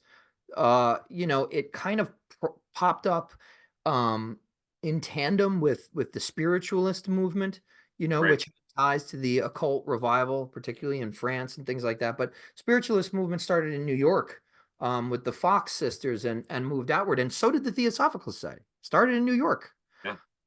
and the table turning, the seances that you get in like that Penny Dreadful aesthetic, that's all that's like the theosophical movement, those people there. Kilner, who started taking the pictures of people's auras with those like filtered screens and stuff, worked heavily with the Theosophical Society because they were creating an environment that was right. You had this new sort of burgeoning scientific positivism that had been jump started in the Enlightenment. It was now really penetrating through to the mainstream of society, and the Theosophical Society provided something outside of the church that was a quote unquote scientific view of spirituality, and it was creating its own spiritual scientific vernacular, for lack of a better term. It was importing a lot of Eastern terms, but it was trying to sort of shoehorn these spiritual ideas with their roots in the Vedas, really, Yeah. uh, Especially into later. yeah, exactly. Right. It was like their interpolation, their interpretations also of that material. And they were trying to make it somewhat scientific and sophisticated. And it couldn't work. Because those Eliphas Levi put it he said it very well. Those two things cannot confirm or deny each other. They maintain their own domains of authority at all times. And that's life. It doesn't have to be this nominalist Aristotelian. It's either this or that. There are two components these things that seem at odds, but they're so interwoven that they create our existence. And so the Theosophical Society did a couple of really good things in creating eventually a vacuum of it. Well, it created a space for people to come and talk about this stuff seriously. Yeah. But then when Blavatsky died and the whole thing fell into kind of like this internal political feud, it created a vacuum because it was a cult of personality. And that vacuum was filled by the Hermetic Order, the Golden Dawn, because Blavatsky, first of all, Westcott and Mathers were on personal terms with her. They belonged to her esoteric lodge, the ES, which was a very small, quiet subsection that wanted to go much deeper. And actually, it was sanctioned by Blavatsky on like recommendation, like people were clamoring for it in that area. And Mathers and Westcott were the two founders of the two. There was one other guy, but really they're the two founders, William Wynne Westcott and Sam Little Mathers. They were heavily involved with the Theosophical Society to the point where Westcott actually eulogized her to their Theosophical chapter there. But the issue with Blavatsky that they had was that she was, at that time, the locus of spiritual authority in the West was still in the West. It was that Hellenistic, Greco-Egyptian, Roman locus of spiritual sort of genesis, and following along those lines. Blavatsky attempted to relocate that. Now, I don't mind the harmonization, but the relocation of that to the east did not sit well with her Western practitioners. And also, Blavatsky was against magic. She basically, I don't disagree with her, by the way, but she said, does magic exist? Yes. Are you going to be a magician? Are you going to be an adept? Probably not. So don't even try it. And that kind of bristled guys like Mathers and Westcott that were mired, steeped in the traditions. Westcott, as a young man, he took a 2-year sabbatical from his job to study Kabbalah and Hermeticism and the Neoplatonists. He locked himself in his townhouse. He had kids. So you got to care a lot to do that. But eventually the vacuum that was left by the Theosophical Society was filled by the Hermetic Order, the Golden Dawn, and its offshoot orders. Now I got to give credit where credit is due. Anna Bonus Kingsford and her Hermetic Society was just as much of an influence on the Golden Dawn. But now the really bad thing that I see about Theosophy is the idea of the ascended masters. Blavatsky claimed to have received all her information and training from these initiates, her teachers, her ascended masters that were communicating with her telepathically from the time she was a child. I do not doubt the existence of this kind of contact and communication.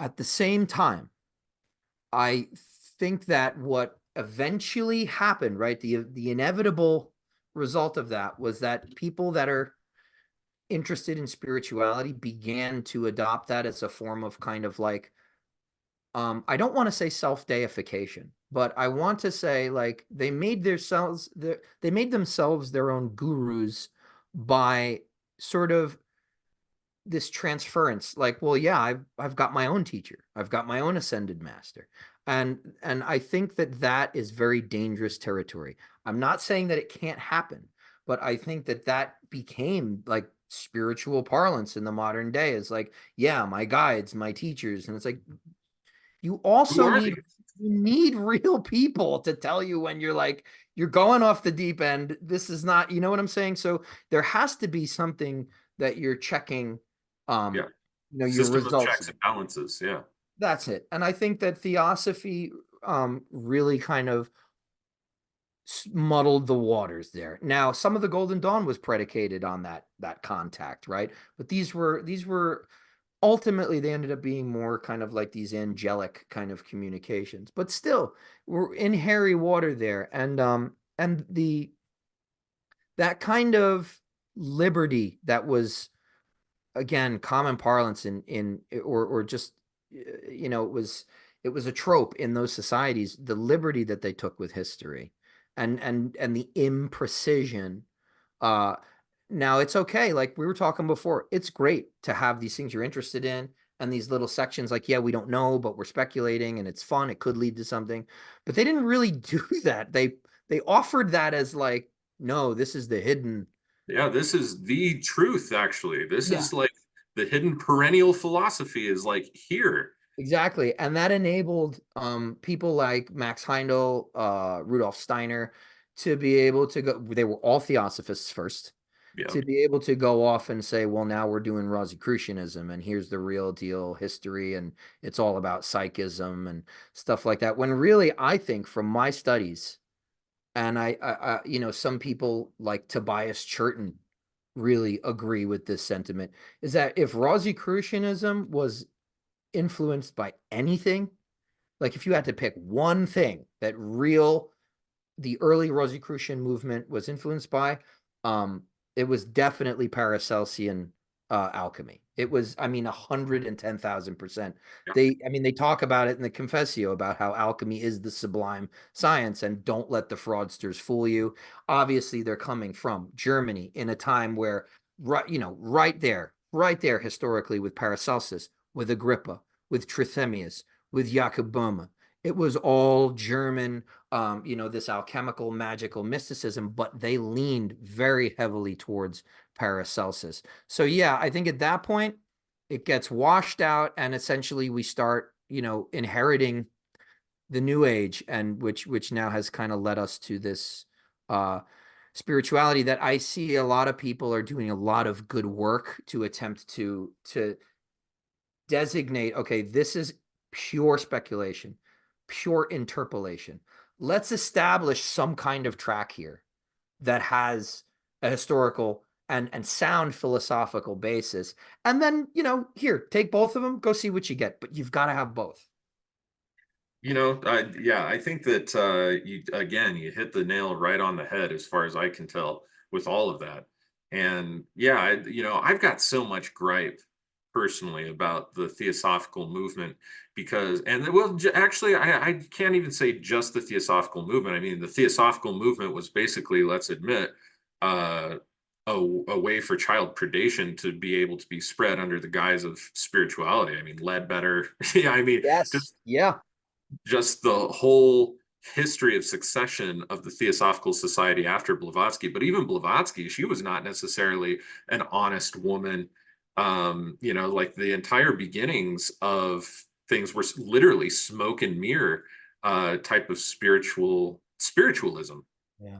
Um, that yeah, it was very much so financially driven. So I didn't like any of that, how it started. The way things started ends up always for me giving context to the way that something develops. Mm. So like if it's not started in integrity, if it's not started in honesty, in humility, things like this, in virtue, let's just call it in virtue, they end up developing in a way that is not virtuous either, because that is the energy that happened at the moment that seed was planted. um And you can even go back, you can tie that into what you were saying earlier about an egregore. Because an egregore, after reaching a certain critical mass, it's self-sentient and yes. it exists. An egregore that is big enough exists for one purpose, to sustain itself. And Yep. now Yep. if you've created an unvirtuous egregore, it's going to do unvirtuous things to sustain itself. Yep. Absolutely. Absolutely. And I think that's one of the biggest things about any egregore, whether we're talking about, churches or organizations or anything, because at a certain point, like you said, it becomes sentient and the goal of life is preservation. The goal of life is to continue living. Um, nobody is like, yeah, I got cancer. I'm so ready to die. It's like I'm gonna try and beat this thing and persist. Yeah. And there is a virtue in that, but there are also a lot of negative aspects that can come out in that clawing for life as well, depending on how desperate the situation is. But yeah, the thing that I really didn't like was about the entire 19th century occult revival and how it's impacted spirituality today traces back to that very same thing about the ascended masters, about the I have direct access to it's almost like just another octave of the split between Catholicism and Protestantism, Right.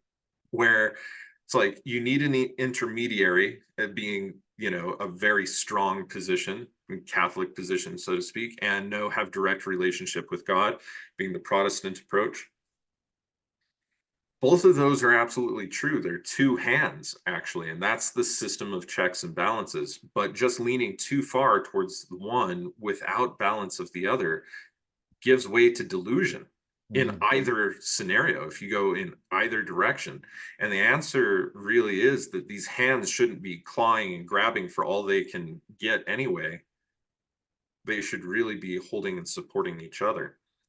And the thing that I have seen that is the most egregious of the influence of the 19th century occult revival on modern day spirituality in general, I think, is all of this very ephemeral nonsense Yeah. that gets passed off and expected to be validated because it comes from the individual's own desires. It's like literally, and we can see how this is having ramifications from the spiritual plane down into the physical, where now it has had enough time to gestate and to delineate into, to precipitate, I should say, or condense from the spiritual plane where we're holding these ideas into the physical as I am whatever I say I am, and I expect you to do this. And if not, you're the adversary. You're Right. Satan. You're the enemy. You're the adversary. And this is getting really widely out of hand. And as far as I can trace it back, that really comes into 19th century occult revivalist type of thinking. I see it all the time with Druidry. I mean, none of the Druid orders that are like considered to be big Yeah. have anything to really do with traditional Druidry the way that it was more than likely practiced in Ireland, Scotland, Wales, etc. Hundreds and hundreds and hundreds of years ago. We're going on the works that were actually pre-19th century of Iolo Morganwg, and it's completely nonsense. Mm. Might not to say that it doesn't have modern applications, but it's complete nonsense. It's just Yeah. made up stuff. And I think that we see that very same thing on the individual level, and meshing too of traditions where maybe there's not meshing meant to happen. Those Yeah. traditions actually stand on their own and require their own initiation and their own understanding. Now, once you attain that understanding and go through other paths and initiate into other paths and attain that understanding from the perspective of the mountaintops of achievement, you can say, wow, gee, there are so many similarities here. There is an esoteric thread that runs between these, but the method to get there is totally different. The Right. method to get there requires its own system. You can't idiosyncratically just combine shit together and be like, this is the way. The perennial philosophy made itself to me. Yeah, Um, and theosophy to a greater degree did do that, and it's created a lot of things that, as you're pointing out, have they. You're 110% right, as far as I can tell, that it comes down to that point in history, because if you did that before that point in history, people would either not pay attention to you or they'd just say, "Oh, you're selfish." Oh, okay. Now it's conflated with some sense of spirituality, yes. and so there's morality. There's a moral position with your selfishness. You've managed to somehow shoehorn morality into you basically being a child, and because that's what children do. Yeah. That's what children do, is say, I want it this way, you got to give it to me, and it's it really is in that period, but it's so much broader than that too, because it begins this sort of preoccupation with Eastern ideas as exotic, right? I don't care about my Christianity anymore. This is bunkum. This is old. You know, meantime, if you look at the Orthodox tradition and the writing of the saints and stuff like that, I mean, that stuff gets really mystical, really esoteric. You can go deep. It's not like it's not there for you. They're not like the Vatican where they're locking books in the basement. They're like, no, here, please read our saints. They're basically wizards. They even dress like them. Yeah, it's true. It's so true. But so now it's like, okay, this is really exotic, and I'll go over to the East. And of course, we don't possess the cultural nuance and context to be able to successfully interpret stuff like that. We ended up coming back with the doctrine of no self. It's complete bullshit Yes. because the Vedic term that's borrowed from, really, in the original Pali canons, is anatman, which means not the soul.